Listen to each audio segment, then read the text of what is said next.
Hello everyone. Welcome to today's live interactive session on geology and soil mechanics.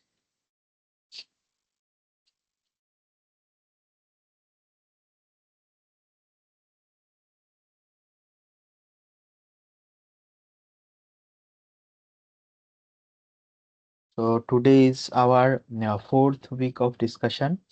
Uh, in the previous class, we discussed about the topic of compaction. We saw what soil compaction is and how we can achieve soil compaction. And we also saw how compaction is achieved in the field.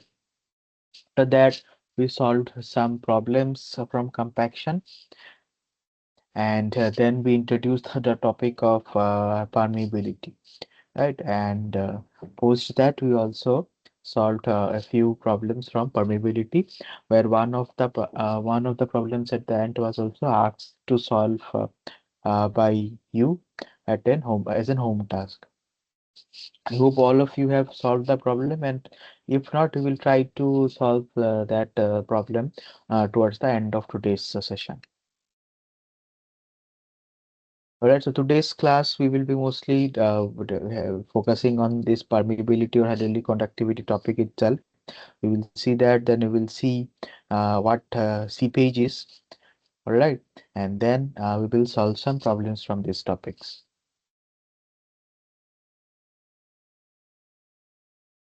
Okay, so let us start.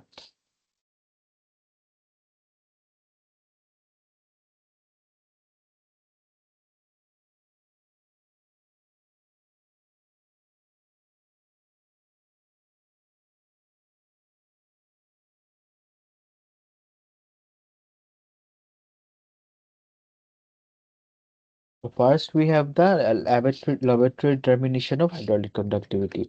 So, what is hydraulic conductivity that we already saw in the previous session, right? So, hydraulic conductivity or our permeability is nothing but K. And how we get that? We get that from the Darcy's law, right? The velocity of flow is proportional to the hydraulic gradient, and then we have the proportionality coefficient K, which is nothing but our hydraulic conductivity, right? So how do we actually determine hydraulic conductivity of a certain soil? So that we can do with the help of two laboratory tests. Those are the constant head test and the flowing head test. So in the constant head test, what we do in the constant head test, the head of the water is actually kept same throughout the test. And in the flowing head test, the head of the water drops as the test progresses. So, since as we know, granular soil or like sand-like soil will obviously have higher permeability than fine-grained soil such as clay. So, for granular soil such as sand, we generally tend to use the constant head test, and for the fine-grained soil such as clay, we use the flowing head test. So, for the constant head test, you can see here we have this apparatus where the soil is filled in this column. This is the soil. The top and bottom, we have the porous stones. At the top and bottom, we have porous stone and the head of water. Okay, so this is the head of water, h small h. This head of water is kept constant throughout the test. So as also water is actually passing through the soil and then emptying into the tank, right? So if this is not recharged, then what will happen? The head is going to drop. Right? The head is level of water is going to drop from the top tank. But to keep the head constant, what we do? We keep a constant supply of water so that the head remains constant. So you can see this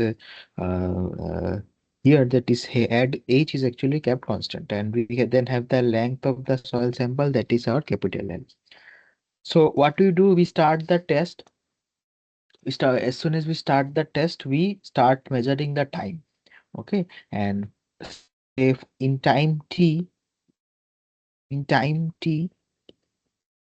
q volume of water gets accumulated in this flask. Okay, volume of water gets accumulated in this graduated flux. So we note down the time t and the volume of water capital Q. Now what is Q? Q is nothing but the area of flow into the velocity velocity of flow times the time. So this will give us the volume. Now the velocity of flow, this velocity of flow I can write it as Ki times T. So from here I can write K is nothing but Q by AIT, where I is nothing but our hydraulic gradient. That is the head loss, head difference divided by the head loss divided by the length of flow. Right, it is my I. All right, so we have K is equal to Q by AIT. And what is I? I is nothing but the head loss by length of flow. So this head loss H, this H is actually kept constant throughout the test. So this H is fixed and then it is divided by the length of flow. So then we can have Q by A into I, you can write H by L times T. So finally we have K is equal to QL by AHT. Okay. So this is the final expression using which you can find out the our hydraulic conductivity using the constant head test. Okay, now let us see the falling head test.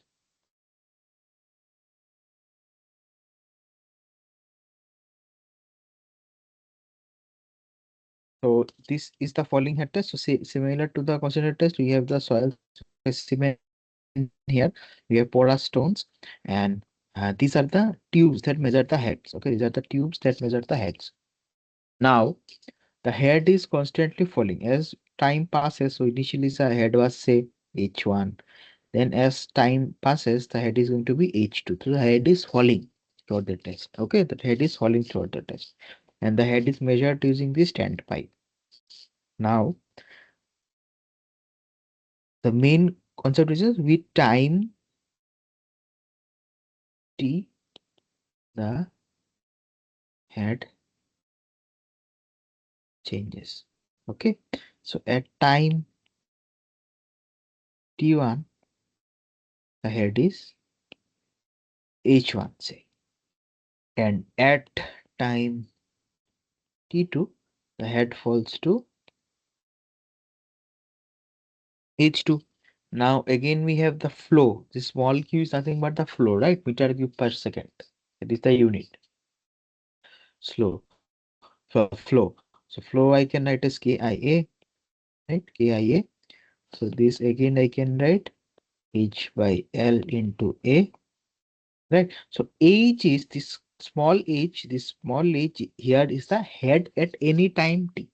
Okay, at any distant instant of time, that is the head. It is small h. Okay, and again this I can equate to.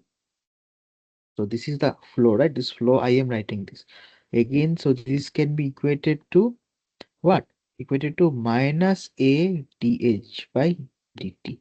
So dh by dt is the rate of change of head. Rate of change of it, and small a is nothing but the area of cross section of the standpipe. Area of cross section of the standpipe. So minus, because with time the head is falling. That's why you have a minus sign. All right. So then from here, what we can do, we can write it like this: dt is equal to a l by a k minus dh by h.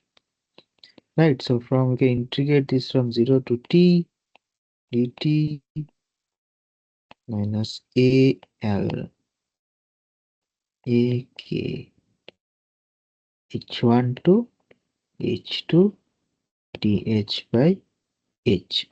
Okay, and 0 to t, or we can write it like this: t1 to t is nothing but the difference of time. Okay, t2 minus t1. Okay, so that ks ALAT ln h1 by 8. This is my final expression. So this is my final expression to determine the hydraulic conductivity using our falling head test.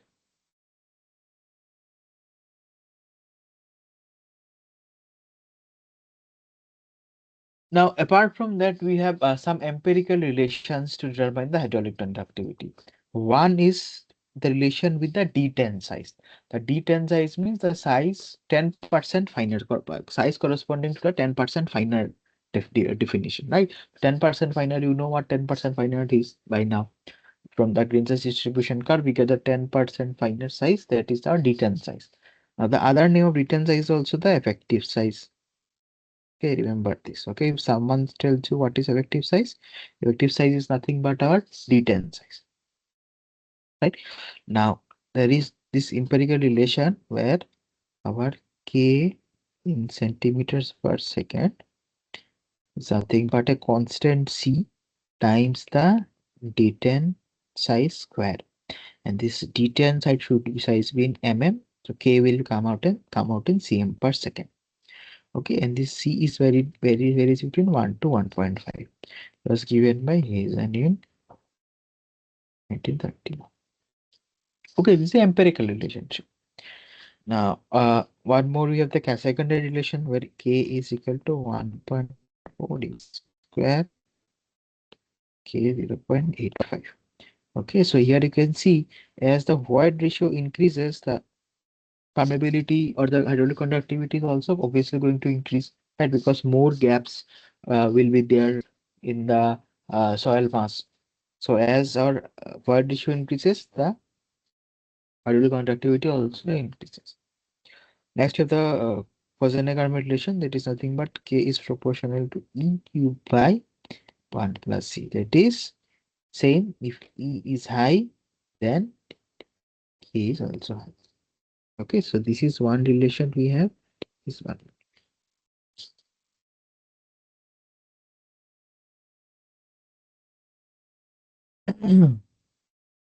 Now let us see what is equivalent hydraulic conductivity in horizontal and vertical flow. What is equivalent hydraulic conductivity? Now let us see first for the horizontal flow.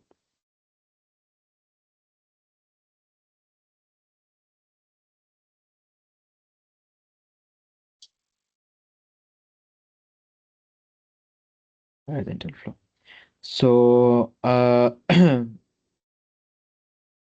so in horizontal flow, what it means is that, say we have several layers of soil. Okay, like this here, n number of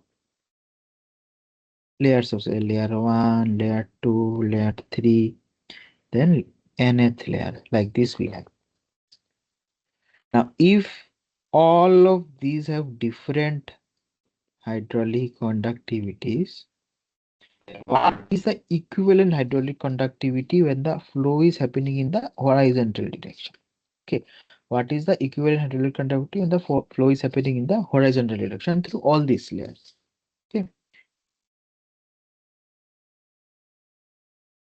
okay, this is the horizontal flow, and also apart from that, you can have, so see, if you have these layers of soil, you can have flow into two directions, the x direction also, y direction also. So this is the condition when only this horizontal flow we are considering, and we will also see the condition for the vertical flow after that.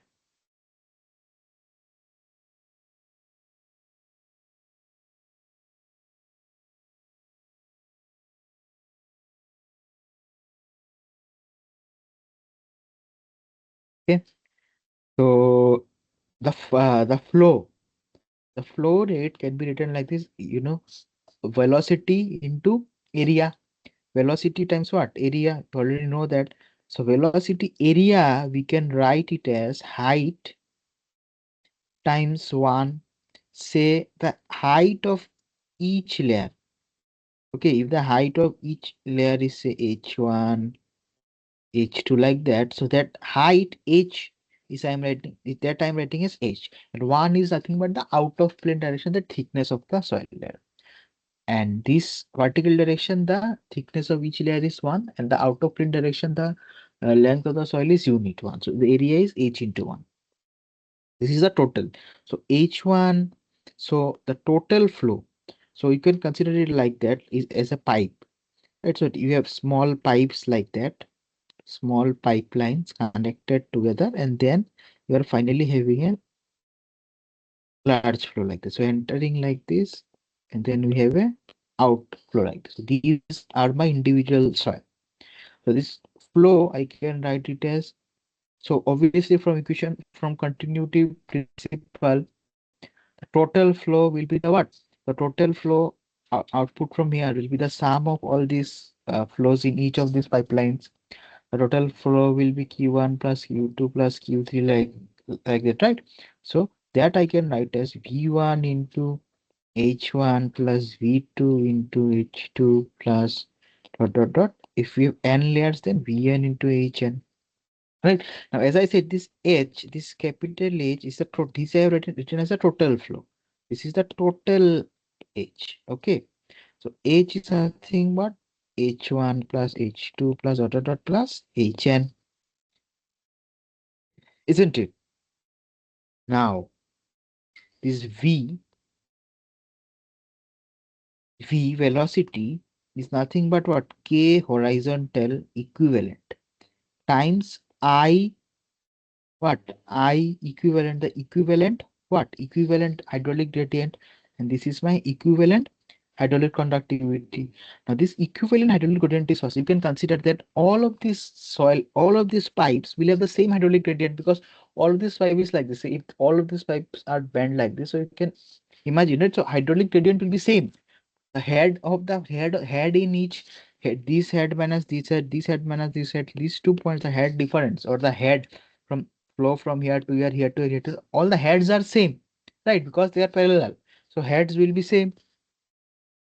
Now, if that is the case, if that is the case, now I can write V1 is nothing but KH1 into I1, like this, like this. Vn is nothing but KHN into IN. Isn't it? Now my all the heads, I said all the heads are same, so all the eyes will be same. All the heights have eyes will be same, isn't it? Now from this, what we can do,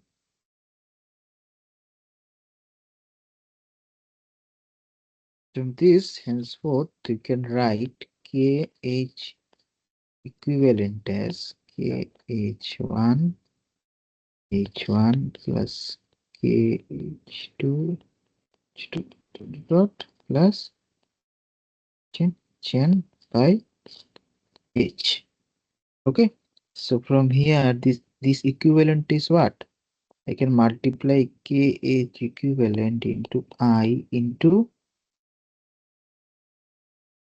we have this, right? And now also, see that we write it like, show you that how it's coming. So I have KH equivalent into I into H is equal to what? K1 I1 H1 plus K2 I2 H2 plus dot dot dot plus Kn Hn In, like that I can write, right? Hmm.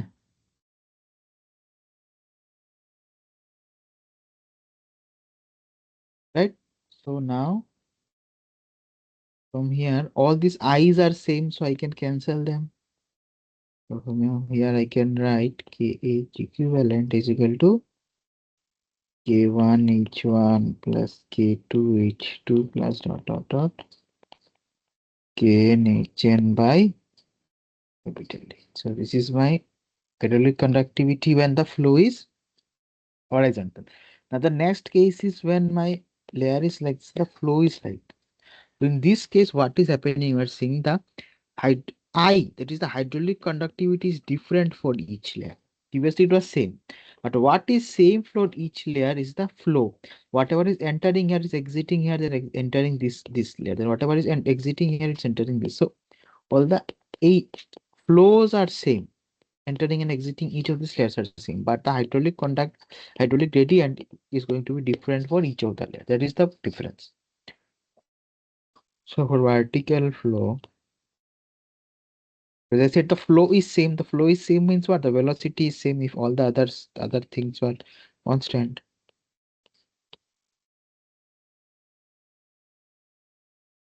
Right. So this is the main funda.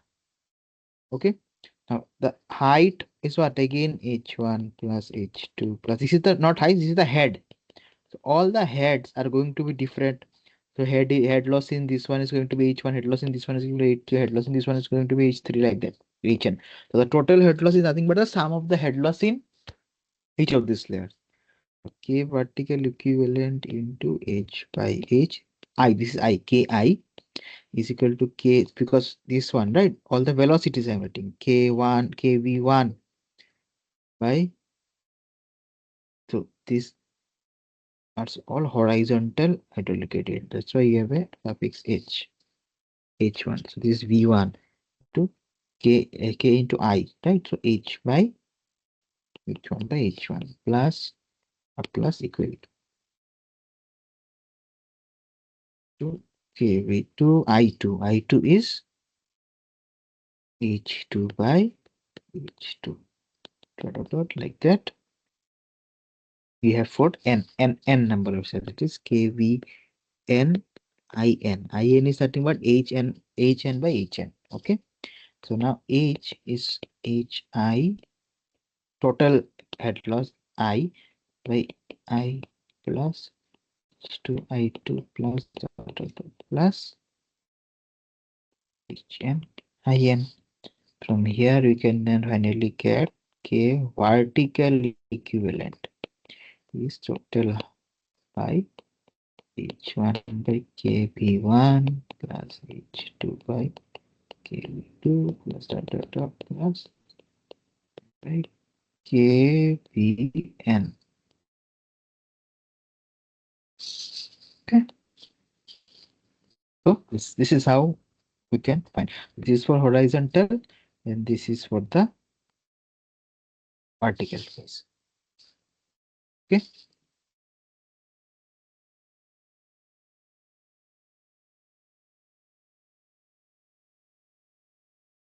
right. So in the horizontal flow, the hydraulic gradients in all the layers are same, but the flow is different in all the layers. The total flow is equal to the sum of the flow in each layer. From that we are deriving.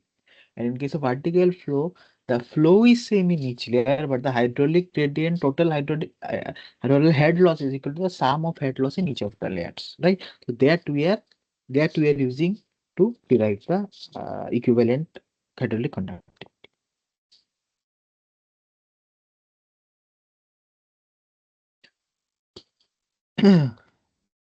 Now, how can we determine the how to determine hydraulic conductivity in laboratory? We already saw we can use the use our this constant head test and the flowing head test. These two we can use, right? But how we can do that in the in the field in situ condition? That so for that we have one of these methods called the porous probe. So we are not going to discuss it because I'm just going to write the expression for you.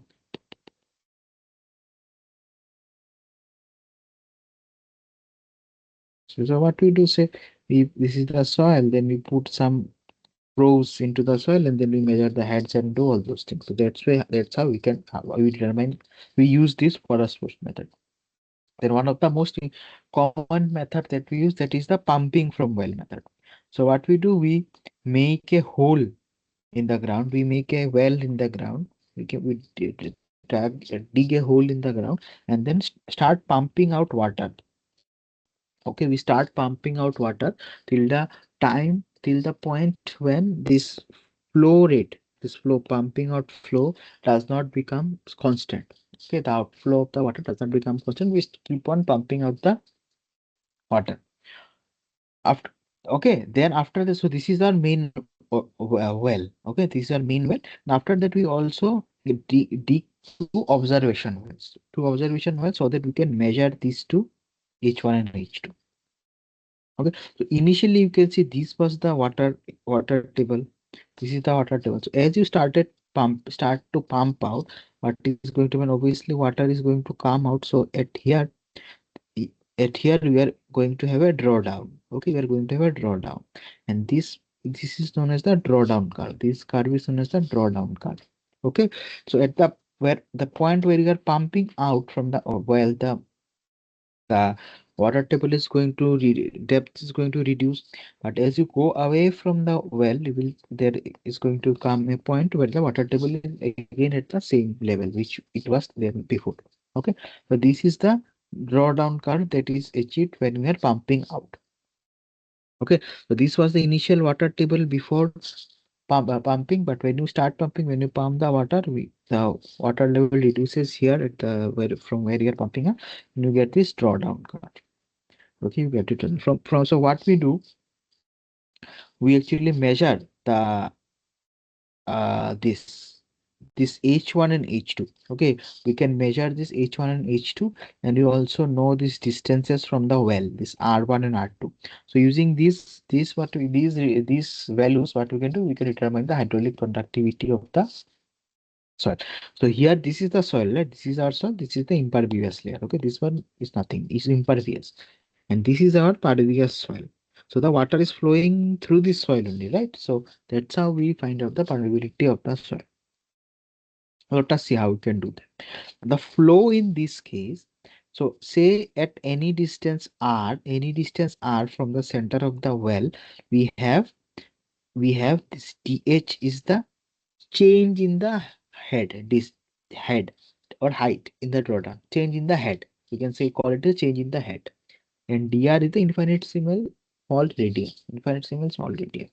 But then what we can do, we can write the flow q as k dh dr by 2 pi rh.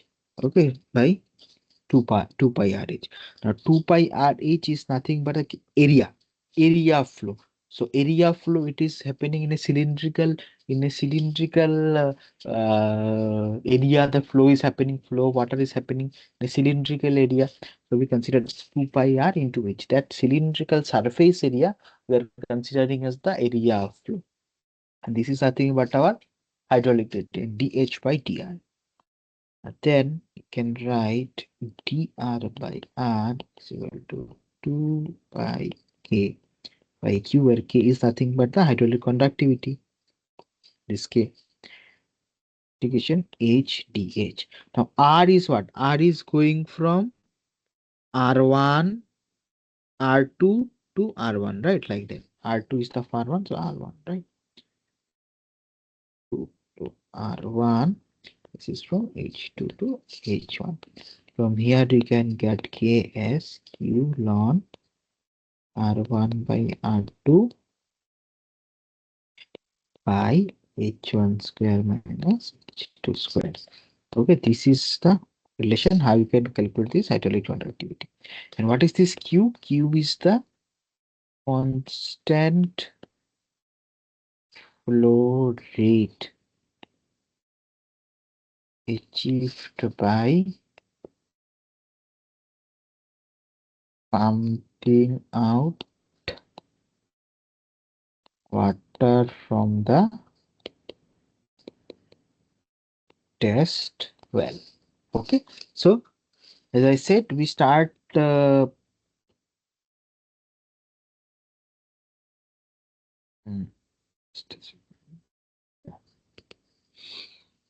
so we dig a well, dig a test well, and then we start pumping out water from this well.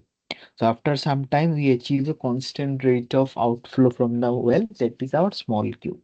Now, so as we are pumping out, the water table recedes, right? The water table recedes from here to here, and we get this drawdown curve. We got this drawdown curve. Okay, and then at some distance R1 and R2, we have to make two test wells, or sorry, two observation wells. In those two observation wells, you can measure this H1 and H2, and also we know the distance of these observation wells from the test well. Right? So using this H1, H2, R1 and R2, what we do, we can calculate the equator hydraulic conductivity because the water is flowing. So this we are considering this cylindrical surface area through which the water is flowing. The cylindrical surface area through which the water is flowing. So from that we can find out the hydraulic conductivity.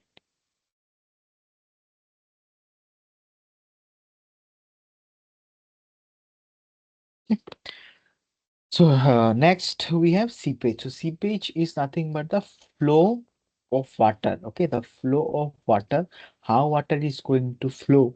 That flow of water through the soil, that is called as seepage.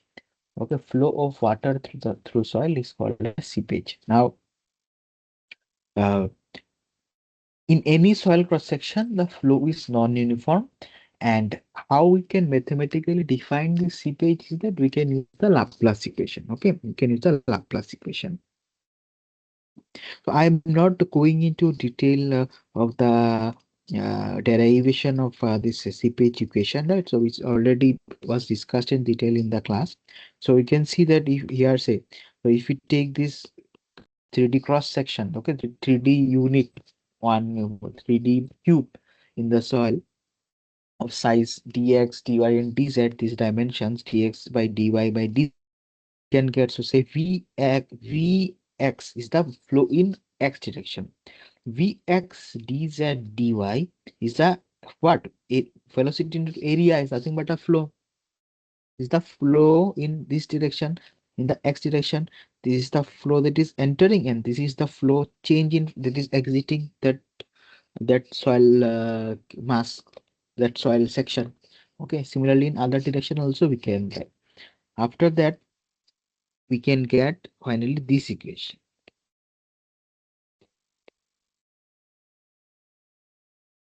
0, where our Vx is nothing but Kx Ix, right? Kx is what? So x by, so h by the x, h is the head loss, and x is the resistance. So head loss change hydraulic gradient in x direction, that is the h dou h by dou x. Then we have v z in z direction.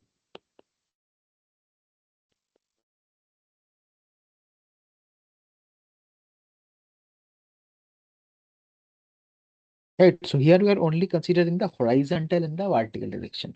Then we can have this. Now finally from here we can get what?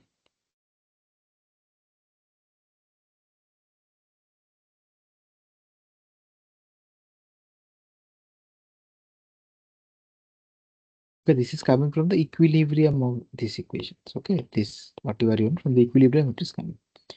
Then you are substituting this here. So finally we get this. So this is nothing but our Laplace. Yeah, this is the Laplace equation. Now for isotropic soil means the properties are not directionally dependent, right? So independent of direction. So isotropic soil means the Kx and the Ky, Kz, that is the horizontal and vertical hydraulic conductivity is going to be same, right? So for that,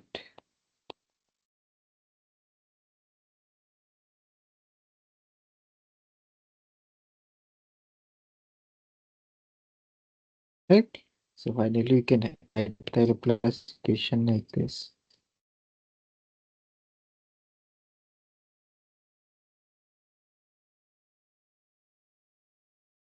Right, where Kx is the hydraulic conductivity in horizontal direction, and the vertical direction we have the Kz.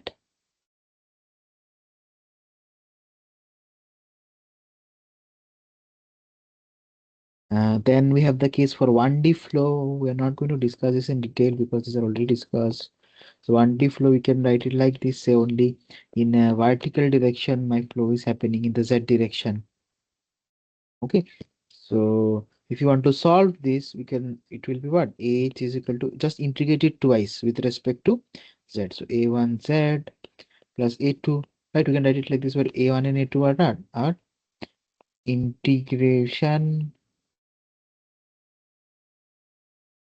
constants.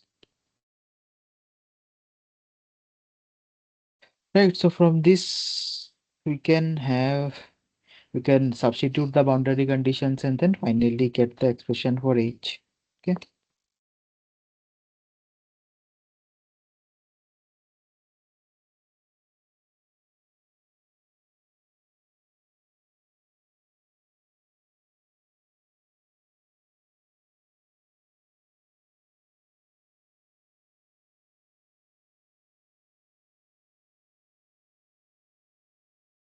Okay. Then we have the flow net. Okay. So what are flow nets? So flow net is nothing but the solution of a Laplace equation. So this already saw our Laplace equation, right? So this is the Laplace equation, or this is also our Laplace equation. The solution of this Laplace equation, nothing but two family of curves, a family of intersecting curves. So one curve, so two sets of curves, and both these curves are mutually perpendicular to each other. So these two curves are nothing but the solution of our Laplace equation. And these curves, which are the solution of our Laplace equation, these curves, a curve actually show how the water, or how a water particle is going to flow through the soil. Okay, so these are the mathematical solution of Laplace equation, which show us how a water molecule is going to pass through the soil, the path of flow, or how the flow is going to happen to the soil. It gives us an idea of how the flow is going to happen to the soil. So there are two sets of curves. One set is called the flow lines, and the other set is called the equipotential lines. The flow lines are nothing but the flow lines are, see, you can say, understand from the term itself, like flow lines means the flow path, which defines the flow path. These are the flow lines. So one set of curves are called the flow lines, and other set of curves are called the equipotential lines. So equipotential lines are the lines which define the head at each point in the soil. So equipotential lines are the lines which define the head at each point in the soil. So say we have a soil mass, so the points in the soil mass where the heads are same, where the heads are same, are going to be joined by one line. Then that line is going to called the equipotential line. Equipotential means equal potential, means equal head. So at all the points in one equipotential line, all the points are going to have the same head. Okay. So this equipotential line and the are flow lines from the flow net. Together they form the flow net. Okay, therefore they are orthogonal to each other, and these intersecting lines are together known as the flow net. Okay, so we have, say, a flow. If we have a flow line like this, like this. Okay, so this is a flow line one, flow line two, and then we have the equipotential lines like this, like this. Okay, equipotential line one, equipotential line two. Okay, and these are mutually perpendicular to each other. These curves are mutually perpendicular to each other. And the flow elements, these flow element, this is known as a flow element. These flow elements are generally square shaped. Okay, these are generally squared. These are generally squared.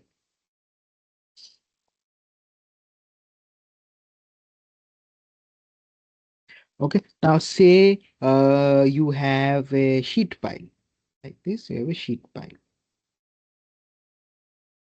You have a sheet pile, and here at the upstream side you have some head, and here you have no water. So you have some head difference, right? You have some head difference, and this is my soil, and you have a sheet pile here, and this is my soil. So obviously, as we have an head here, it's even head here, and this, so obviously due to the head difference, water is going to flow from the upstream side to the downstream side, from this side to this side. So water will try to pass through the soil. So how is going to pass? So what we can do, we can draw the solution to this problem will be given by the flow lines and the potential line. So the flow lines, so this is, say, this is the impervious soil. Okay, impervious boundary, and this is my soil. So say something like this. This will be some flow lines will be something like this, and then we are going to have uh, our say this what to say our equipotential lines. So equipotential lines will be something like this. Okay, potential lines will be something like this. Okay, all these at these points will be perpendicular. Well, this I'm just roughly I'm drawing it. That's why. So it is all the points of intersection. These are perpendicular. So this is my what? This is my flow. These are my flow lines. These are my flow lines. These are my flow lines, and these are my equipotential lines. Equipotential lines. Now the path between this channel, you can see a channel. There is a channel formation, right? So these are known as flow channels. Okay, so these channels that are formed, these are known as the flow channels. All right, and this top portion is also a equipotential line. Okay, this top portion, because here you have same head, here also you have same zero head. So these are also equipotential lines, two different equipotential lines. And this bottommost line, this is also a flow line. Okay, so this also intersects here at 90 degree. Here also you should have a 90 degree. Okay, so this should be like this 90 degree. Okay, so these are our flow channels. So flow channels help us to calculate the total amount of flow that is going to happen. So we'll see when we solve the problem, it will be more clear. So here, if we count the number of flow channels, how many number of flow channels are there? There are 1, 2, 3, 4. Okay, number of flow channels are going to be 4. So this is one channel, this is two channel, this is three channel, and the channel is going to here. So it is number of flow channels are 4. And number of equipotential drops means number of drops that are happening from heads, number of changeover in heads that are happening. So from here to here, one drop, right? Let me change the color. From here to here, one drop. From here to this equipotential, 1, 2 drop, 3 drop, 4 drop, 5 drop, 6 drops. The total number of drop, if you go along a flow line, okay, there are total 4 number of drops that are happening from here to here, here to here, here to here, here to, so total 6 number. One drop, 2 drops, 3 drop, 4 drop, 5 drop, 6 drop. Total 6 drops that are happening. Okay. So yeah. So if the total head is h, and number of drops that are happening is 6, then each drop you can say approximately h by nd drop is happening. Total head difference h divided by total number of drops. In each drop, h by nd drop is happening, right? That we can write. Okay, right, isn't it? That we can write h by nd. In each drop, h by nd, head drop is happening. Because total head loss is h. Total head loss is h, and total number of drops nd. H by nd, the head drop in each time h by nd drop is happening. That we can write. Now I am drawing a flow channel. Okay.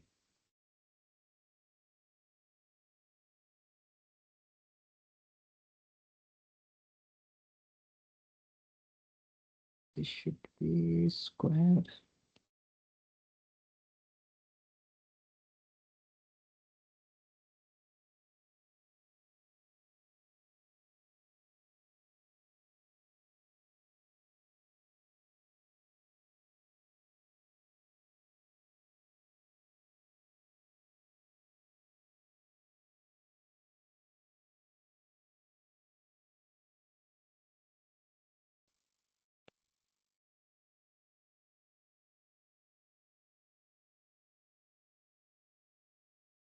Okay.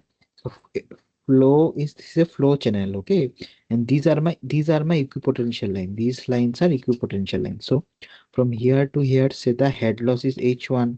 From here to here, the head loss is h2. Okay. And yeah, so these are my equipotential lines. And these are the green ones are so these green ones are my equipotential lines. Equipotential lines. And the red, these orange lines are my line is my flow line. So now if I consider these flow channels, so this I can call it a flow channel. So delta Q flow is entering the flow channel. Okay, delta Q flow is entering the flow channel. Obviously, delta Q also will be coming out of the flow channel because the flow is same. Whatever is entering, that is only exiting. That is the equation of continuity. There is no volume change in the soil. Right, we are considering that there is no volume change in the soil. The volume change is not there. So obviously, if volume change is not there, whatever flow is entering, that flow is exiting through each of the soil sections. Right, flow sections. Now the this I am considering is B1, this length of flow I am considering L1. Again, this I am considering B2 and this length of flow is L2. Okay, this I have considered. Now, as I said, delta Q is what? Delta Q1 is equal to delta Q2 is equal to like this. I think how many number of this is going to be there? Any number of this, all these delta Qs are going to be same because whatever is entering in one this part, that is only entering other. Understand? The flow is going to be same in all these sections, right? We write equal to delta Qn. Okay. Now delta Q1 is equal to delta Q is nothing but K into H1 minus H2 by L1. Okay. So this H1 is not the head difference. So, so H1 is the wait. So H1 is the head at this point, H2 is the head is like that. Okay. So H1 minus H2, I can write B1 into 1. So KIA. So A is the area because flow is happening along this cross section. B1, you can see that this cross section. B1 times 1. 1 because out of plane consider it 1 unit. Okay. B1 into 1. Now this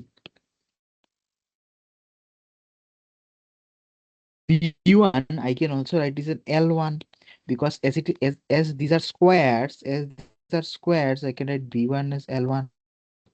Isn't it? So B1 I can replace by L1. So L1 will get cancelled. We have K H1 minus H2. So you can write delta Q is nothing but K capital H by ND. H1 minus H2 is what? The head head loss between from when flow is happening from here to here. Because H1 is the head here, H2 is the head here. When the flow is happening from here to here, head is dropping from H1 to H2.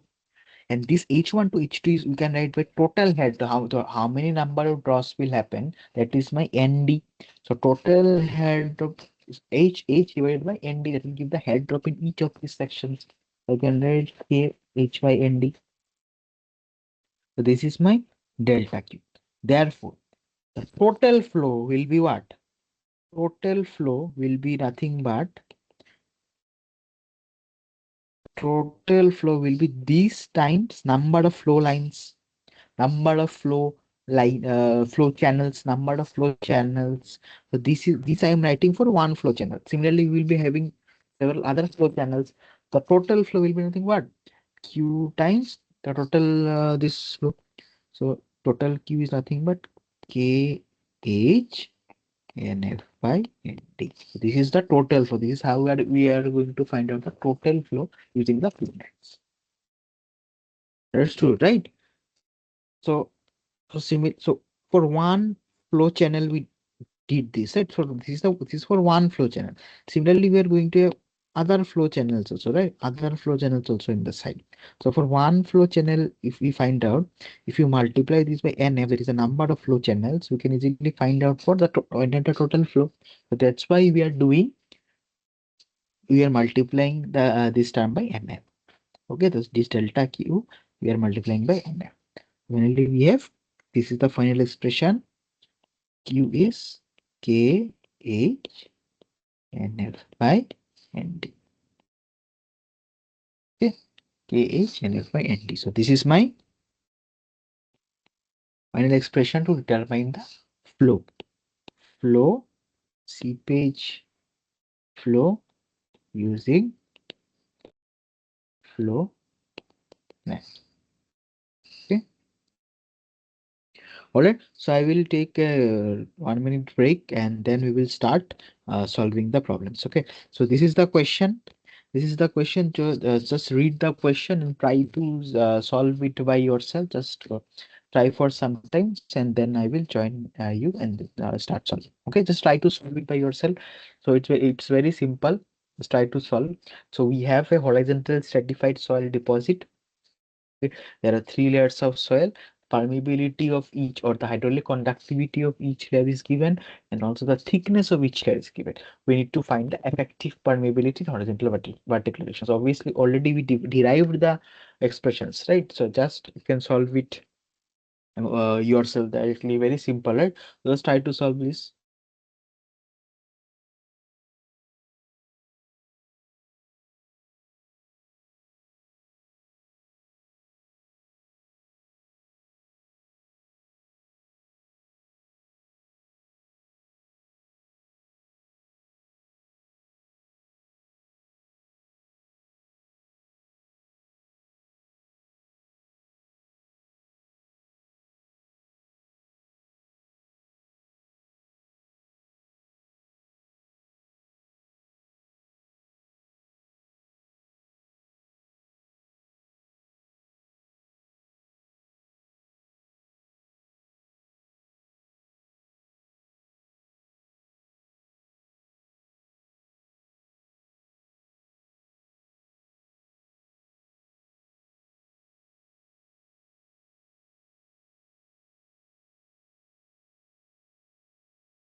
So we have this horizontal deposit, right? Certified soil deposit. We have three layers. Each layer has thickness 3 meter, 6 meter, 3 meter, and 12 meter. And also the permeability or the hydraulic conductivity of each of these layers is given to us. So K1, K1 I can write as 8 into 10 to the power minus 4.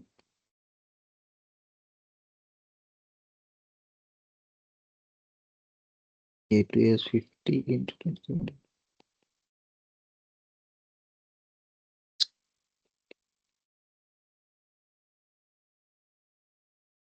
Okay, so these are the permeabilities in the each direction. Okay, in each soil layer, this is the permeability. Now we need to determine the what horizontal and the vertical direction, what is going to be the equivalent permeability. For horizontal flow,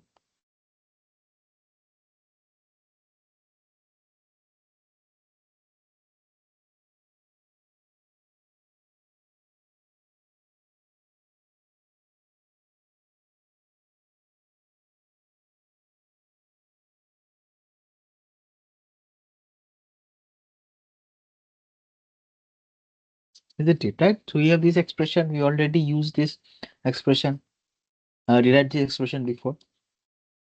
We'll just put the values.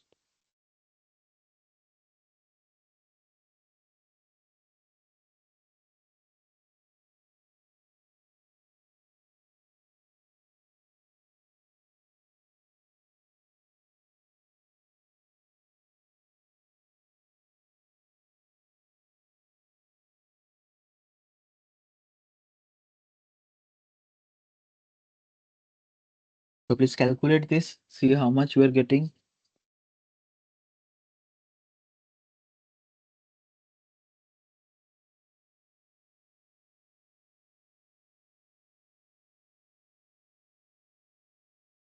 So this one will come out as 18 into 10⁻⁴ centimeter per second.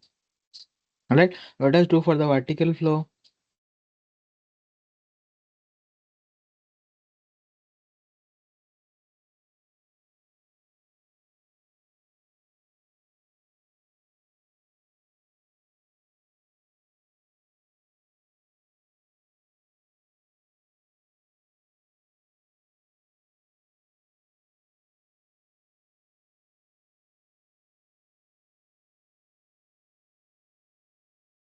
Right. Again, we will just put the values.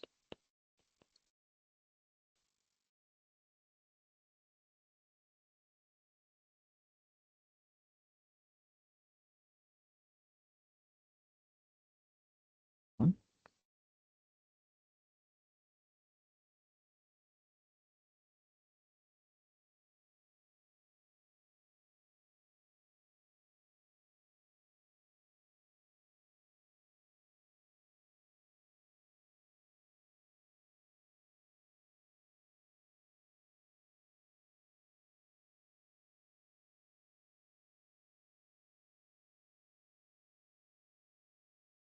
Okay. So you can see here the horizontal is 18 into 10⁻⁴, and the vertical is 13.04 into 10⁻⁴. So always the horizontal equivalent is always going to be greater than the vertical equivalent. Okay, this is always going to be there.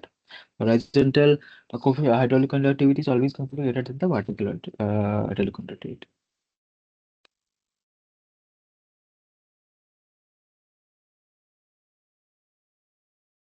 Let us see this problem.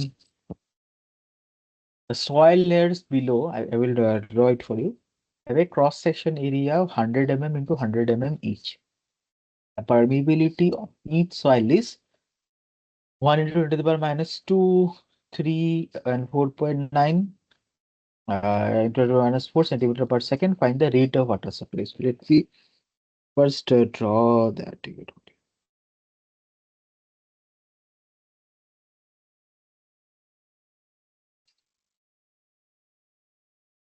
Like this, we have soil there, huh? A, B, and C. Like this, we have, and each one has, say, H1, H2, H3. Okay. And head, the head difference,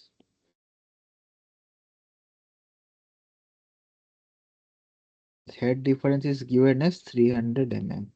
This is given. Okay. The flow is happening in this direction. Now, tell me, this is the case of vertical flow or horizontal flow?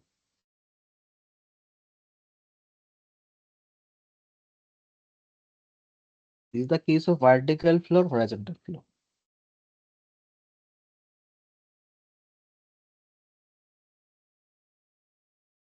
Now see, even though here, if you just look into this figure, it seems that the flow is horizontal. But actually, the case that we have to consider is for the vertical flow, because at each soil layer we are going to have a different head loss. It is different hydraulic conductivity at each layer, because the K value, that is the hydraulic conductivity in each layer, is different. So we are going to have a different hydraulic gradient or different head loss in each layer. That means it is similar to our vertical case. Okay, similar to the case of this vertical flow, right? Not the horizontal flow. This is not the case of vertical flow. Even though the arrangement, it seems from the arrangement, it looks like as if it's given to confuse you. Right? So even though it looks like that the flow is horizontal, actually the flow is that you have to consider the case of the vertical flow, because the flow in this flow, head losses will be different in each soil layer, or the hydraulic gradient is going to be different in each soil layer. Oh, So, yeah. does this mean that when the flow is in the horizontal way, there is no gradient? Gradient is there, right? 300 mm. This So, head no, not difference for is there. Oh, acha, physical gradient. You're asking about that. so no. If the flow is happening in parallel to the bedding planes. Yeah, parallel. And this like this, na? So yes. So Yeah. in that case, is the gradient there? Gradient means the head. Are you asking about the head Yes. hydraulic gradient? Yes. The Hydraulic head. gradient. Yeah, the head is same for all the layers. Okay. That you can imagine. Say you have three uh, pipes with you, three or two pipes. Okay. Now, like this, you have two pipes with you. Now, if you bend it, so water. If I put water, water is going to flow from here to here, right? Like Yes. that, from this side to this side, water is going to flow. Now here, the main head, whatever energy loss is happening during the flow, that is from due to what the potential net, that is the height difference. So this height difference, say this is h, and this is h dash. So the difference is h minus h dash, right? So if this is my datum, this is higher, right? This is high, this is low. That's why water is flowing from here to here, but not otherwise. So this is my Yes. head loss. So for both the pens, the hydraulic gradient is obviously same, isn't it? It is same, right? Yes. For both, so that's how when the flow is parallel to the bedding planes, that's why the hydraulic gradients are also same for all the planes. That's the thing. Uh,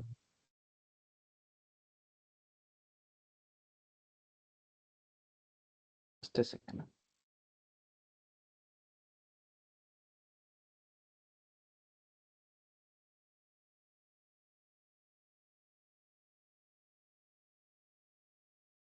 So yeah, so HA was given as 150 mm. Also all everything is 150 mm. HB also 150 mm, and HC also 150 mm. And KA is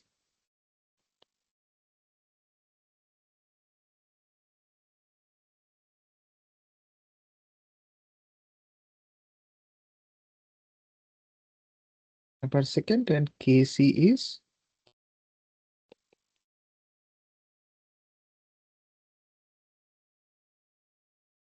okay. So finally K equivalent H1 plus H2 plus H3 plus H2 by K2 plus H3 by K3. So if you put the values, you will get as 1.2 10 to the power minus 3 centimeter per second. Now it is asked find the rate of water supply. So what is the rate of water supply? What is the how we can find out the rate of water supply? So K I know. What is the rate of flow? Rate of flow is Q is K equivalent into hydraulic gradient into the area. Now K equivalent is what? Hydraulic gradient is 300 by 450, and area is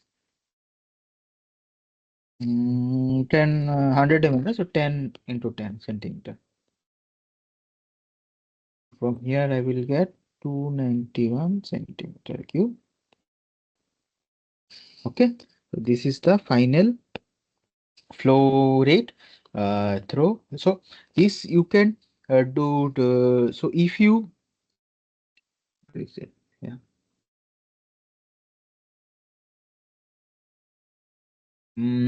Just a second. K. Yeah, that is, so yeah, you have to do it like that only. You will solve one more problem later. That time I will explain. So this is my total rate of flow. Okay, the total rate of water supply. Let us see this.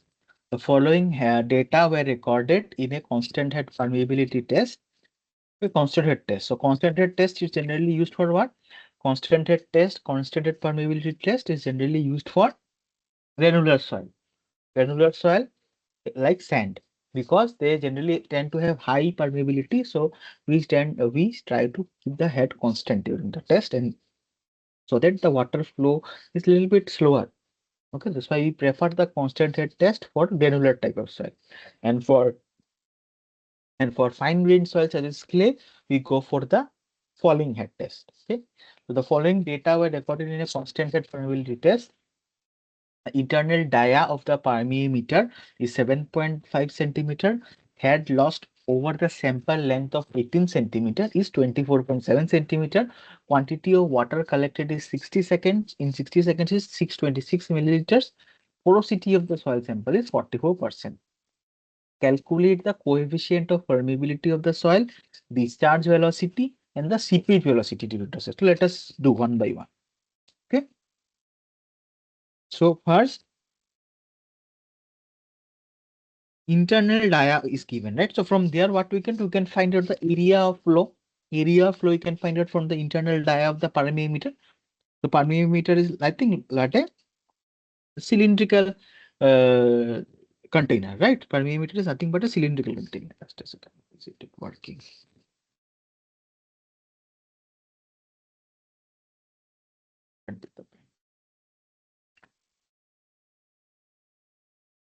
The permeameter is nothing but a cylindrical container. So this area of cross section I can find out.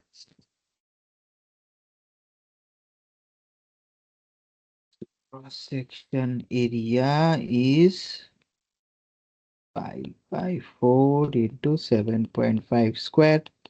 That is 44.18 centimeter square. Now head that is lost, that is given 24.7 centimeter. So this length of flow is 18 centimeter, and over this length of flow, the head lost is 24.7 centimeter. The length of flow of the soil sample is 18 centimeter. Time required is 60 seconds. And in 60 seconds, the quantity of water that is collected is my 626 milliliters. Okay. Now, what is the flow? Is nothing but volume by time. So volume is 626. 626 by 60 is going to give me milliliters per second. Milliliter per second. It is my uh, flow rate or the flow. Now milliliters per second, if I convert to centimeter per centimeter cube per second, it is nothing but it will come out as 4.433 centimeter centimeter cube per second. So this is my flow rate that I have calculated from the test. I have measured from the test. Now what is the hydraulic gradient? I is my H by L is 24.7 by 18. 24.7 by 18 is 1.372. All right. Now next I have the Q. Q is nothing but Ki. This is the velocity. This is my velocity of the flow into area. So K, I can write it as Q by I into A. So Q is 10.433 by 1.372 times 44.18. Will come out as 0.172 centimeter per second. Right? So this gives us my coefficient of permeability of the soil or hydraulic conductivity of the soil.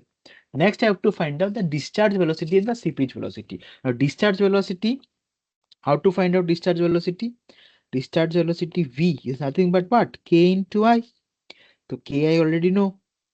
0.172 times I is 1.372. What is 0.236 centimeter per second. So this is my discharge velocity. Now, what was the relation of discharge velocity with the seepage velocity? Can you recall? What was the relation between discharge velocity and seepage velocity? Are you able to recall? What was the relation? Seepage velocity is what? Seepage velocity is the velocity of flow, actual velocity means actually the flow happens through what? Only through the void, area of the voids, right? The Yes. actual flow happens through the voids. So what was that is the velocity of flow is that velocity of flow is the seepage velocity. So what was the relation between seepage velocity and this our velocity discharge velocity? Discharge velocity was seepage by porosity. Seepage The seep velocity by porosity. seepage velocity is discharge velocity by velocity. Oh, Yeah, seepage velocity is discharge velocity by velocity. So 0.236 divided by 0.44, you get a 0.536 centimeter per second. So also always remember that Vs is greater. If you have confusion, always remember that seepage velocity is always higher than our discharge velocity. So obviously V should be divided by N because N is less than 1. So for Vs to be greater than V, it should be V divided by N. Discharge velocity divided by the porosity, that will give us my seepage velocity. So seepage velocity comes out as 0.536 centimeter per second, whereas our discharge velocity is 0.236 centimeter. Okay. Now this problem we solved for the constant head test. Now let us see a similar problem for our falling head test. Okay, the falling head test, as I said, falling head tests are used for fine grained soil such as clay, because in clay fine grained soils the for hydraulic conductivity or the permeability is very slow, very less, so the water flows very slowly, so that's why we need a flowing head, so that you can feel it, right? So we need a flowing head so that we can take the measurements properly. Okay. So in a falling head permeability test, the head causing fall was initially 90 centimeter, and in 15 minutes the head has fallen from 90 centimeter to my 6 centimeters. Okay, the head has fallen from 90 centimeter to 6 centimeter in 15 minutes. How much time we need to find out how much time was required for the head to fall to 45 centimeter. So from 90 to 66, 90 to 6, the head falls in 15 minutes. But what time did it take for the head to fall from 90 to 45 centimeter? That we need to find out. So what is my initial head is 90 centimeter. Okay, and it drops by 6 centimeter. Okay, initial head was and it drops 60 means drops 6 centimeter means it drops by 6 centimeters, right? So H2 is what? 90 minus 6. It is not only it drops to, it actually means it drops by 6 centimeter. Okay, initially it was 90 and it drops by 6 centimeter to 84 centimeter. 84 centimeter, so 90 centimeter, it drops to 84 centimeter in 15 minutes. So initially it was 90, in 15 minutes the head drops by 6 centimeter, so it drops to 84 centimeter in 15 minutes from 90 centimeter. We need to find out how much time it needs for the head to fall to 45 centimeter, that we need to calculate. Okay, so and the time required for this operation is 15 minutes. So we have the probability is what? AL by AT, ln H1 by H2, or you can write in terms of log H1 by H2. So A is what? Small a is the cross-sectional area of the standpipe. L is the length of the flow of the fluid or the length of the sample. Capital E is the area of cross-section of the sample, and T is the time required to fall the head for fall time required for the fall of head. Now from here I can write 2.303 AL by K into A is nothing but T by log H1 by H2. So I can write 15 divided by log 90 by 84. So this one comes out as 500.61. Okay, minute. Okay. Now I got the value of this term as this. Now next what I need to find out to fall to 45 centimeter, how much time is required. So how to do that? So now my H1 is 90 centimeter, my H2 is going to 45 centimeter, and time I have to find out. right? So again, K is what? 2.303 AL T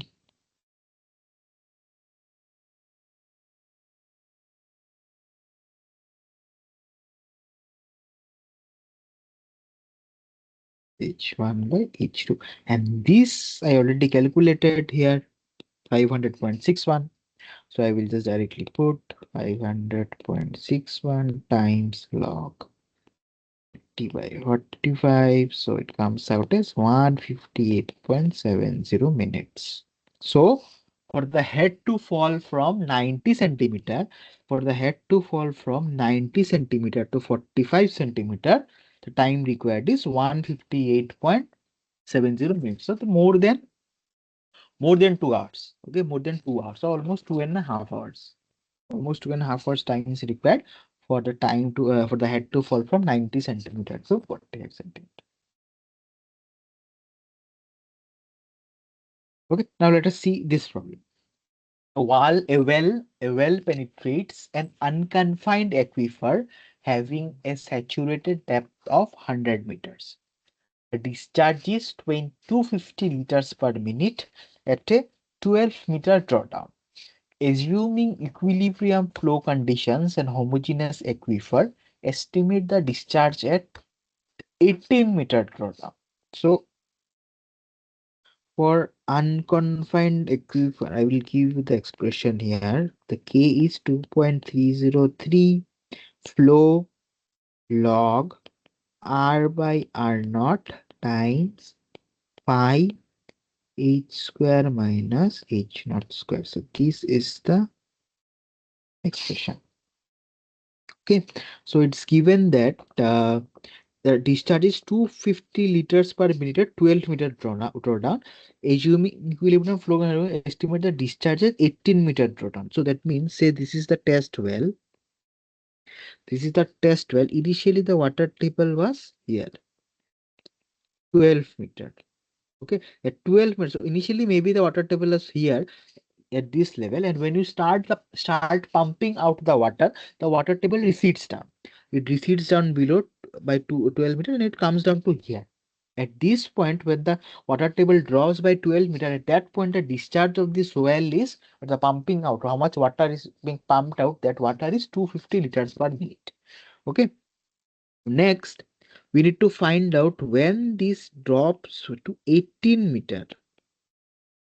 When it drops to 18 meter, at that time we need to find out the discharge. Okay, at 12-meter drawdown, this was the discharge 250, and at 18-meter drawdown, what is going to be the discharge that we need to calculate.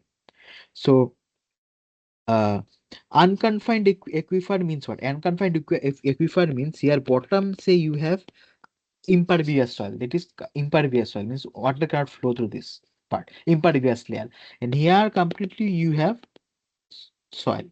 Okay, and here top we have the water table. Okay, you have the water table. So this is the unconfined aquifer, and confined aquifer means like this. Top also you have impervious soil, bottom also have impervious soil, and here we have a pervious soil where water is there. So this is the case of confined aquifer. So we are considering this condition unconfined. Our soil, our in our problem, the condition is unconfined aquifer. Okay, it is not confined. So here you can see it's confined. It's sandwiched between two impervious layers. That is the confined aquifer. In our case, this is not the case. In our problem, this is not the case. That's why we are calling it as unconfined aquifer. So directly, what we directly will just use this relation.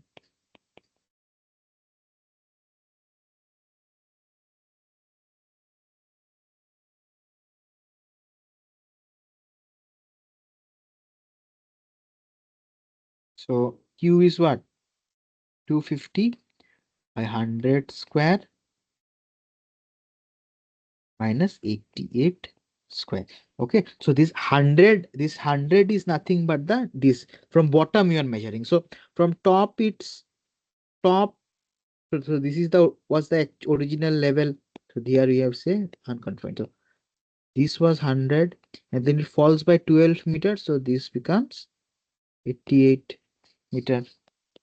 Okay, this distance from bottom it becomes 80. So drawdown means from top, and from bottom total here this height we are measuring. So 100 minus 12 is going to be 88. So that's why we are getting 188.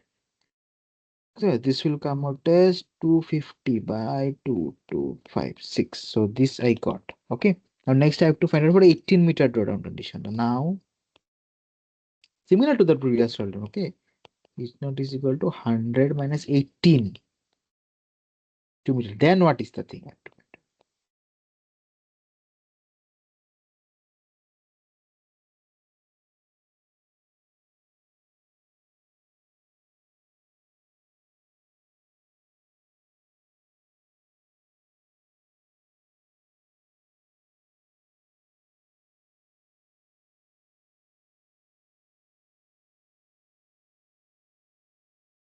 So this I already calculated here. 250 by 2256.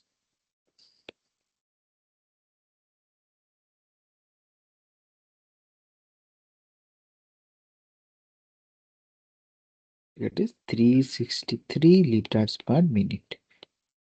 Just per minute. So obviously, when the drawdown becomes more, obviously the flow or the discharge of the well is also going to be higher. So at 12-meter drawdown, this was 250 liters per minute discharge, the well of the discharge of the well. But when the drawdown was 18 meters, the discharge increased to 363 liters per minute. Okay. Now let us see this problem. A 30 centimeter diameter well penetrates to a depth of 25 meters below the static water. Okay. A 30 centimeter dia well penetrates to a depth of 25 meters below the static water table after 24 hours of pumping at 5,400 liters per minute. The water level in the test well at 90 meters is lowered by 0.53 meters. And in a well 30 meters away from the drawdown is 1.11 meter. What is the transmissibility of the aquifer? So let us just draw the problem first. Okay. So static. This is our test well. Okay, this is our test well. This is my impervious. This is my test well, and these are my two observation wells. Observation well. So initially the static water table. Uh, so 30 centimeter dia well penetrates to a depth of 225 meter below the static. So say if this is the static water table, then this well penetrates 25 meter below the static water table. So this was my static water table. Okay, this is my static water table. After 24 hours of pumping, we are pumping out the water at this rate 5,400 liters per minute. The water level in test well at 90 meters, it's lowered by 0.53 meters. So at a distance from here to here, at 90-meter distance, the water is lowered by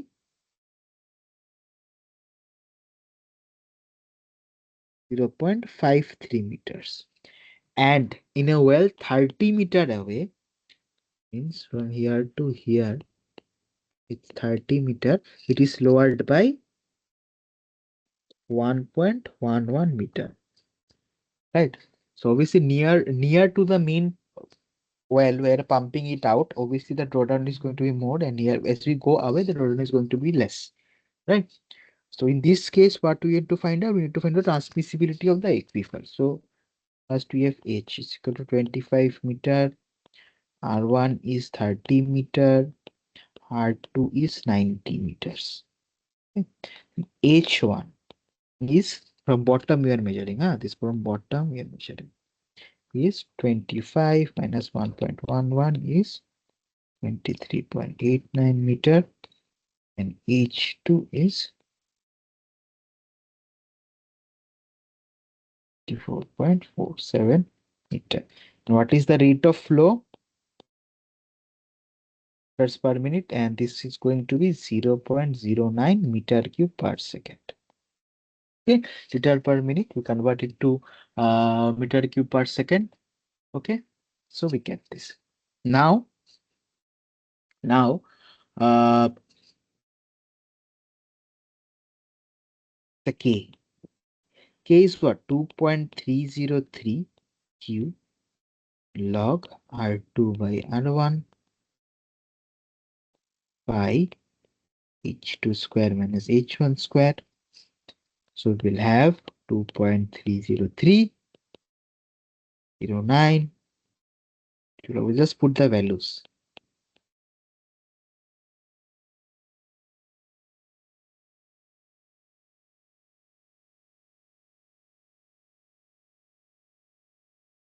Okay, just putting the values, we'll get K as 1.121 21 minus 3 meter per second. Now, what is the transmissibility? Transmissibility is nothing but the K hydraulic conductivity or permeability times the total static height of the water table.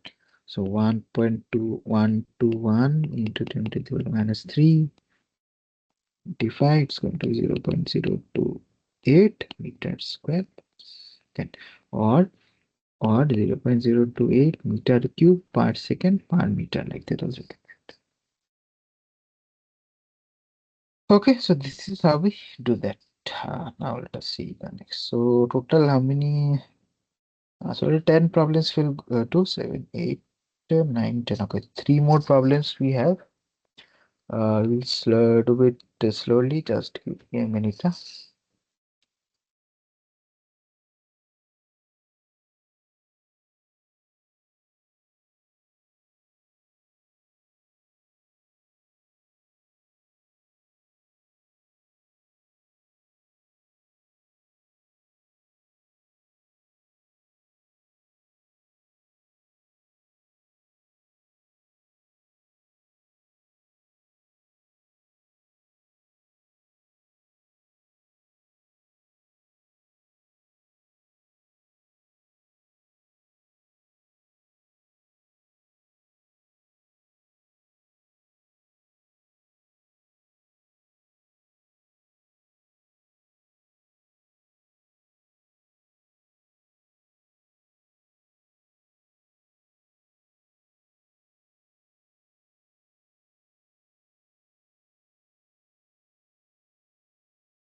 Yeah, so let us continue. So the coefficient of permeability of fine sand is 0.022 centimeter per second at a void ratio of 0.72. Estimate permeability of soil if the sand is compacted to a void ratio of 0.057. Okay, so we need to use the Kozny-Karman formula. So what was the Kozny-Karman formula? K is C times constant times K is proportional to E cube by 1 plus E. Right, C is a constant. So like this, we get that K1 is C times E1 cube by 1 plus E1. Similarly, K2 is C times E1 E2 cube by 1 plus E2. Got it? So K1 by K2, I can write E1 cube by 1 plus E1 by E2 cube by 1 plus E2. Therefore, you can write it as 0.22 then 0.02 by K2 equal to 0.72 cube by 1 plus 0.72 0.57 cube by 1 plus 0.57. From this, I will get K2 as 0.012 centimeter per second. Okay, simple. Now let us see the next one. So this first problem, we case one, was the one that I solved in the previous session, right? Previous class. And the other one, the point B, that case two that I am going to solve for today. All right.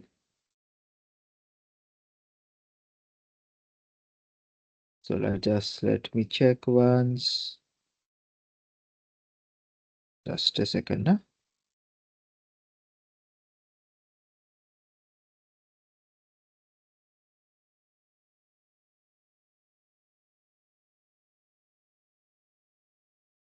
Just a second.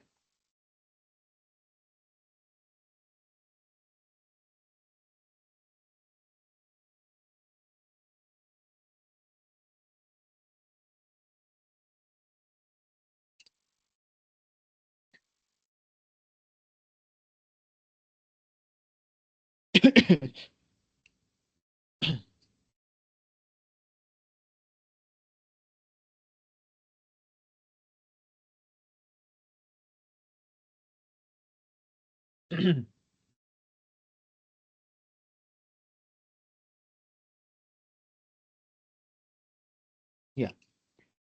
So, so this, so similar to the previous class, similar to what we solved in the previous class, what we are going to do, we are going to prepare a small table, right? So first we will have the point.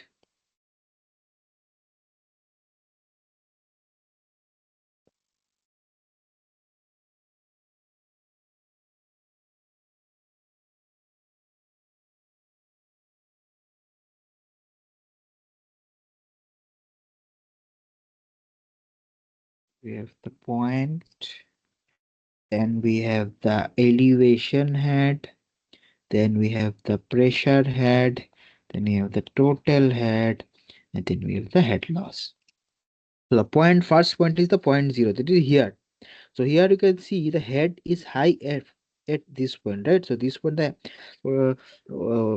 pressure head is high. So means the water is flowing from this side to this side. As you can see, when the piezometer is attached to here, the water level rises to this point, right? Higher level than this. So obviously the water is flowing from this point to this, from bottom to top. Now, for the point zero, this point, we have elevation head is zero. Pressure head is what? It's going up to 9. So pressure head is 9. Total head is 9. Head loss is 0. Now point 4. Point 4 is this level. What is the elevation head? 4. What is the pressure head? What is the pressure head? 1. Right? 1. 5 minus 1. And what is the total head? 4 and 5. So head loss is happening 4. 4 is my head loss here. Right? So for the flow of when the water flow from here to here, the head is falling from 9 to 4. That is falling from 9 to 9 to 5. So 4 meter head loss is happening. 4 meter head loss is happening.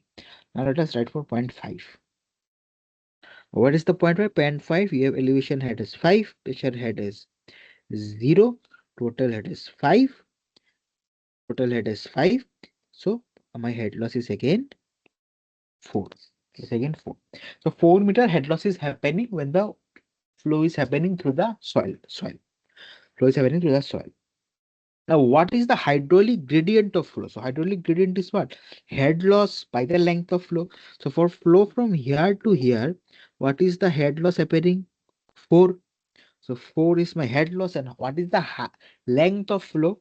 Length of the flow is also what? 4 meters. 4. So my I is 1. So for the flow to happen here, from this point to this point, means this point to this point, what is the uh what is my head loss? So head loss is what? I into the distance, I into what is the distance from here to here to here, that is 1 meter. So 1 into 1, that is 1 meter. So at this point my head loss is 1 meter. So if my head loss is 1 meter, obviously my total head is going to be 8, because at this point my total head was 9. So if 1 meter head loss is happening, so total head should be 8. And so what is my total? If total head is 8, elevation head is what? Elevation head is 0. Elevation head is 0 here. So pressure head is obviously going has to be, pressure head has to be what? Pressure head has to be uh sorry, elevation head is what? No, so elevation head is not 0. Elevation head is not 0, right? Elevation head is 0 here, but here the elevation at A level, the elevation head is 1. So obviously my pressure head is going to be 7. 7 plus 1 is 8. So like that we need to do. We need to find out the all the heads at all the points. Very simple. We are also asked to find out the superficial and the seepage velocity. Superficial velocity means the discharge velocity, and seepage velocity, seepage velocity. Now, what is the seepage velocity? Seepage velocity is K into I. So, what is the K? K is given. K is given 0.1 centimeter per second into 1. So, so 0.1 centimeter per second. Vs seepage velocity 0.1 divided by 0.33. That is a porosity that is given in the question. Nothing but whatever centimeter per second. Okay, 0.1 by 0.3. Just calculate it and write the value. All right. Let us see this. Two soil A and B are arranged in a manner shown in the figure in two tubes. Okay, in two. So soil A and B is arranged in this fashion. Okay, in what way it's shown in this figure. Determine the quantity of flow in each gauge, means the Q value. Q value, the flow rate. The flow rate we need to find out. Okay, the flow rate we need to find out. Now, if you see this, you can see that the flow is kind of, see, this is the head here and this is the head. It's here. So obviously this way the water is flowing, and this flow is what? This fluid is the vertical flow. Vertical flow case, because head loss will be different here. Head loss will be different here. Vertical flow case. The K equivalent I can find out easily. H by H1 by K1 plus H2 by K2. Right? So H is given as 3. Right? So H is nothing but 3. 1.5, because see how 3. Total head, total height from here to here it's 3, and each has a thicken, each soil total thickness is 3 from here to here, and each soil has a thickness of 1.5. So 0 to here 1, 0 to here 1.5. So 1.5, 1.5 by K1. What is K1? And again 1.5 by 0.01. So this one will get a 0.0181 centimeter per second. So this is my K equivalent. Now the total flow rate is what? K I A. K is what? K equivalent I am going to use. So K equivalent is 0.0181. What is my I? I is total head by the length of a total head is 4.5 divided by the length of flow. Length of flow is 3 meters into A. Area is 1.5 meter. Okay, 1.5 meter. I will convert it.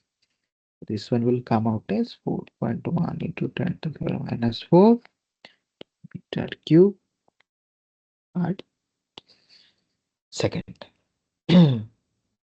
Okay, this minus 2 is because I am converting these to meters. Okay, from centimeter per second, I have converted to meter per second. Right? Now, this problem you can also solve a little different. So this is the easier way how to solve it. Directly find out K equivalent and you solve it. A little bit more if you want to go into the depth and solve how you can do this, let us see. Now, see the flow what that is entering this soil layer, it's exiting this soil layer and entering the other soil layer. The flow is same in each of these soil layers. The flow is each of these soil layers, the flow is same. So QA is equal to QB. I can write. Right. Now at 3 meter level, what is the total head? At 3 meter level, what is the total head? Total head is 3 plus 1.5. That is 3 is my elevation head and 1.5 is my pressure head. So it's going to be 4.5 meter, and total head at 0 meter level is nothing but elevation head is 0 and my also pressure head is also 0. So it's 0 meter. So head loss. That's why you're saying head loss of 4.5 meter is happening. Centi. Now this 4.5 meter head loss, total head loss is 4.5 meter. Total head loss of 4.5 meters. Some head loss is happening when the flow is happening in the top soil A soil, and some of the head is lost when the flow is happening in the soil B. So head lost in soil A plus head lost in soil B is going to be 4.5 centimeter, 4.5 meters, 4.5 meter, right? 4.5 meter. So we got, so this one is one relation, this one is my other relation. Now QA I said is equal to QB. That is my velocity of flow in A is equal to velocity in flow in B because the cross section area is same. That is KA into IA is KB into IB, obviously.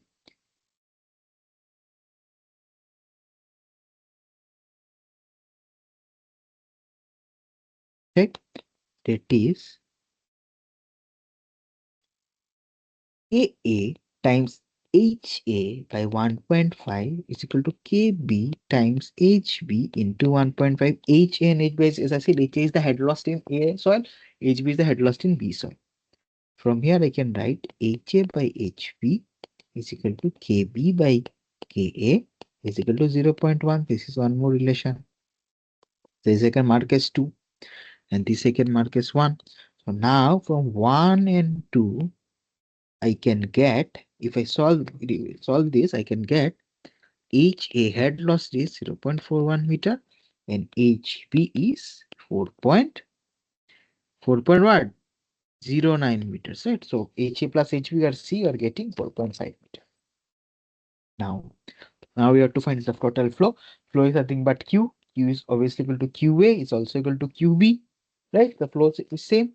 If I just take KA, IB, AA, or I can also do KB, IB, KB, IB, AB also I can do because all of it is same.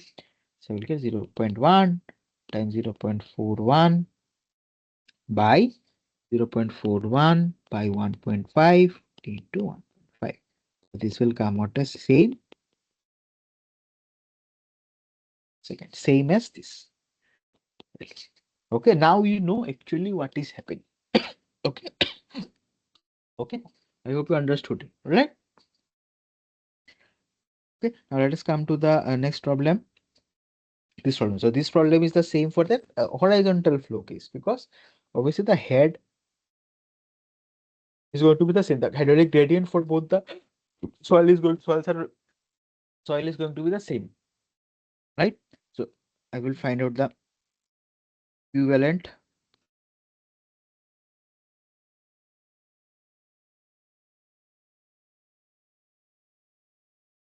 to, so 2.1.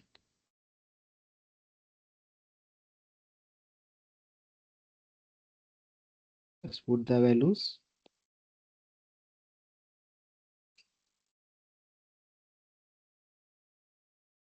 Like this. Okay, so therefore the total flow is how much? K I is 4.5 by 3 to A is 1.5 times is because this is in centimeter per second. I will multiply by -2. So this will come out as 0.2375 minus 3 cube per second. Okay. Similar to the previous problem, this also you can solve the other way. This also you can solve the other way. So now here see, here how to solve it by the Q. The total Q is going to be the sum of Q in A plus Q in B. Means the total Q is going to be the sum of QA plus QB. But and here the head are same, head losses are same in both. This is 4.5 meter. Now QA is what? KA, IA, AA. So KA is 0.1, IA is HA by 3, HA is 4.5 by 3 to AA 0.75 will get. Similarly, QB will get 0.01 times 4.5 by 3 times 0.75. So this one also will get. So then if you do QA plus QB, you will see you will get the same value as this. Okay, so this is how you need to solve. All right.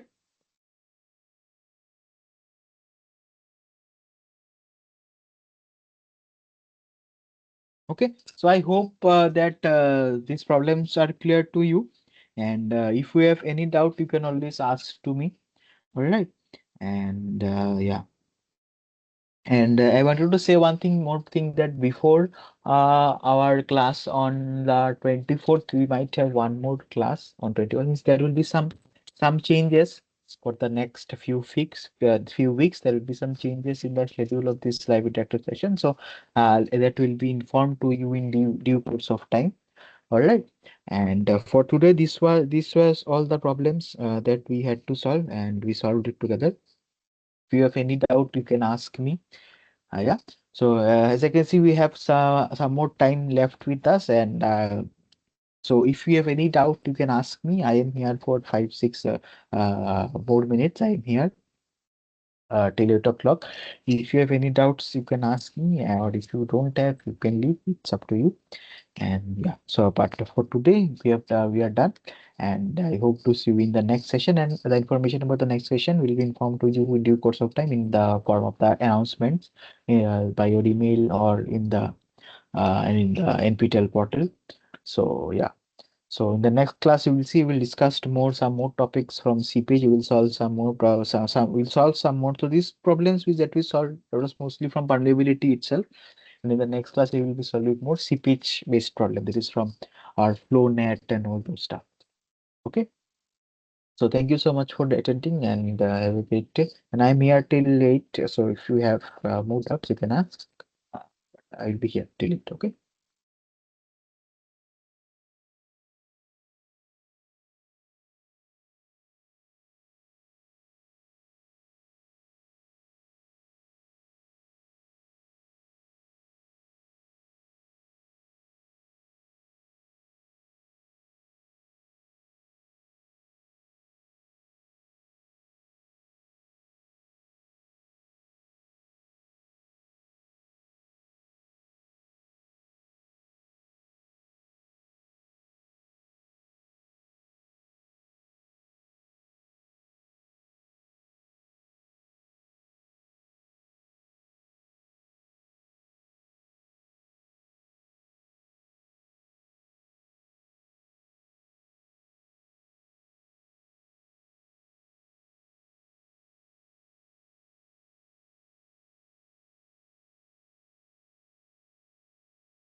So, Yeah, yeah. I just had a question about uh, if any of the 1% toppers will be provided any industry visit or internships by. I'm not aware of that, but I don't think it's provided, right? As far as I know it, I don't think it's provided. But I'm not sure about that. I will ask it to the because I will ask to the course TA and I will let you know. Okay, but as far as I know, it's not. I don't think it's provided for any intern. But I know if yeah, how from did you like you do get some information about that? So yes, like from our colleges, from other branches like electronics and all. So the top Okay. 1% and 2% were Uh, invited, uh, and one is given an internship, and one was they were got there for this industry visit in okay. I think Okay. IIT Bombay. I think. Okay. Okay. Okay. Okay. I'm not aware of that. I will ask the concerned course TA and I will let you know. Okay, sir. Thank Uh, you. uh.